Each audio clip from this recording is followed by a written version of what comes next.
Welcome to Shore Perspectives, a community feature of WESR Radio, highlighting the spirit of the shore from those who call it home. Zachary Annon, and I live in Machipongo, Virginia. Tate was born June 12th of 2010, and just a ball of joy from the beginning.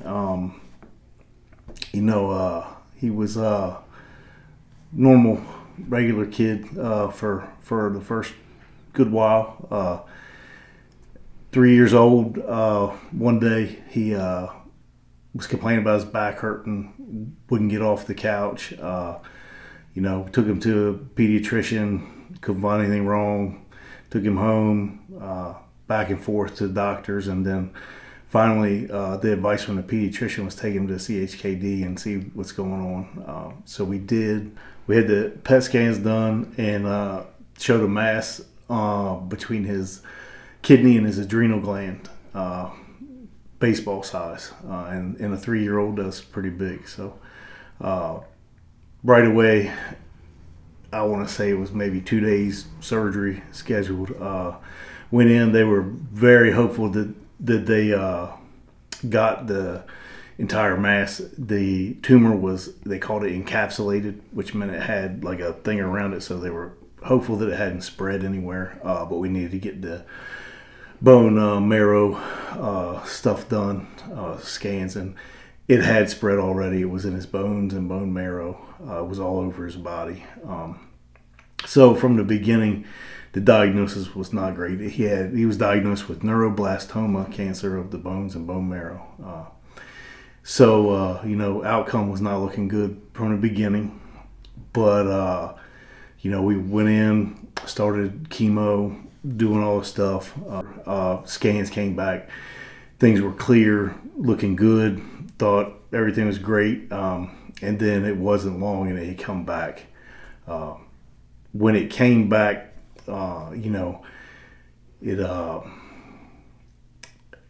it was more sporadic. It wasn't all over. It was here and there, just a little bit.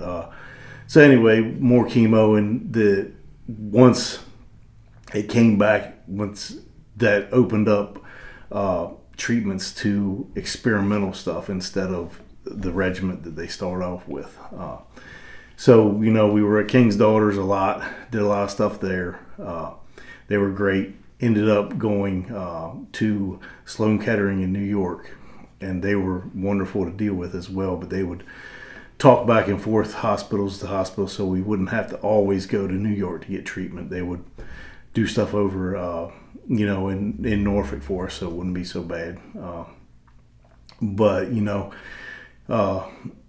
Fought it for 5 years. We had some good times and we had some rough times in there. The big thing, I opened my eyes up to childhood cancer and cancer in general. You don't realize how, much there is going on in the area until your eyes are open to it. Just King's Daughters alone has 2 floors in that hospital. It's nothing but blood disorders and cancer kids over there. But Tate was, a fighter through it. He was at Montessori school throughout the journey, so he had a lot of friends there. We got to, it wasn't all hospital. It was a lot of, he played baseball all the time, loved baseball, loved any sports. But he loved to play baseball. He was able to do that a lot. So, we had him in Little League. And he was just a kid. And, he was way more grown up than most of the kids, but he'd been through a lot more. So it just memories is what we have now, and I'm just grateful for all of them. During his journey, Make-A-Wish, I did not know this, but they try to get every kid that comes into that hospital that is cancer related a wish. So it took a while to get ours because the kids can't just go whenever they want. They have to be healthy and, or healthy enough to go on a trip.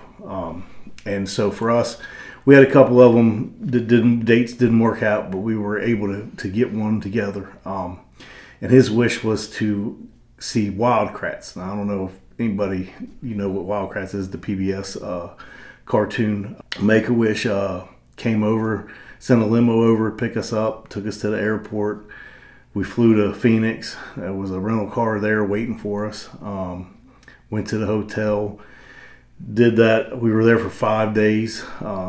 And I mean, they paid for everything. We absolutely paid for absolutely nothing. Every evening they had a different restaurant in town would take us and do something special for Tate. And then the night of the event, we had a limo came and picked us up, took us to dinner with the two brothers beforehand. Then left there, went to the, I guess it was a theater or arena there where they had the show. They got Tate up on stage, had him up there trying to introduce them, but they're just absolutely wonderful guys. But we just sat through the show, and then at the end of the show there was I guess the kids had paid for like VIP backstage passes to meet the brothers, and the liaison people came out and like, come on, they want to see Tate first. So we walked past all this big long line of people, and got back there, and they were just eating it up, and they gave Tate a bunch of different memorabilia from him, and just hung out with him, and it was absolutely special, and I think it was special for them too to be asked to do something like that, but it was really, really special for him, and for a parent having gone through it, the whole situation, it's as much for the kid as it is for us. I mean, it was just we were happy to see him so happy, and be able to do something like that for him. And that was, it hit at the right time, after Tate passed in 2018, of course, I was down.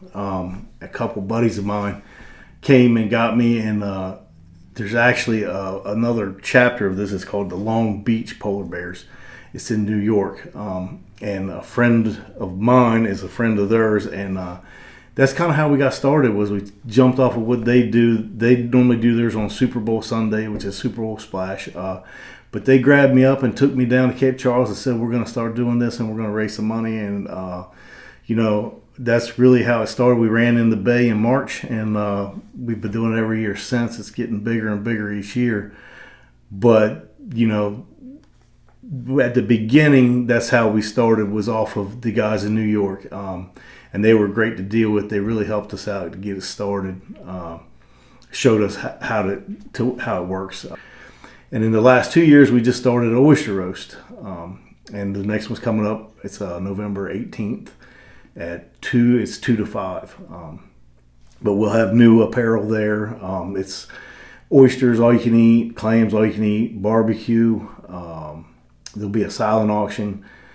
There's going to be 50-50 raffle, live music, a bottomless beverage cup. The beer truck will be there at the Barrier Island Center. Like I said, from 2 to 5. You can get tickets at the Barrier Island Center. OBS Eastville has them. Bailey's Bait and Tackle, Quail Cove, H&W Drummond in Exmoor, Shore Creations. You can go on Facebook to Eastern Shore Polar Bears. We have our own Facebook page, and you can contact me through that. Looking back on the experience, what would you say the biggest thing that Tate taught you? Oh man, I think he taught me how to be strong in the face of something terrible. He was a strong kid, and he made me stronger to want to persevere into doing something to keep his memory going and alive. He was a young little kid, but he touched a lot of lives in his 8 years. I mean, a lot. And, so that just hit home with me, and I want to keep his memory going. I want people to remember him, and I want them to remember him how I remember him, the fun little kid. At the end, things were tough. He was sick, and it was hard to see. But I just I want the memory of the fun kid to come out and people, and at the ball field there in Nasawatics, there's a scoreboard with a ribbon on it, and it's this one's for Tate, in memory of him, and that's a huge thing to keep, because ball was such a big part of his life that that did a scoreboard in his honor. So that I just want to stay tough and keep going on. So, the goal was to do something that we could keep Tate's memory alive and yet still help another kid. And childhood cancer is more prevalent than anybody would ever know. So there's a lot of kids out there that need wishes granted. And if we can help one, in my personal story, if I could have one family feel the way that we felt, in a bad situation, I want to do it. For Shore Perspectives and WESR Radio, I'm Kelley Gaskell.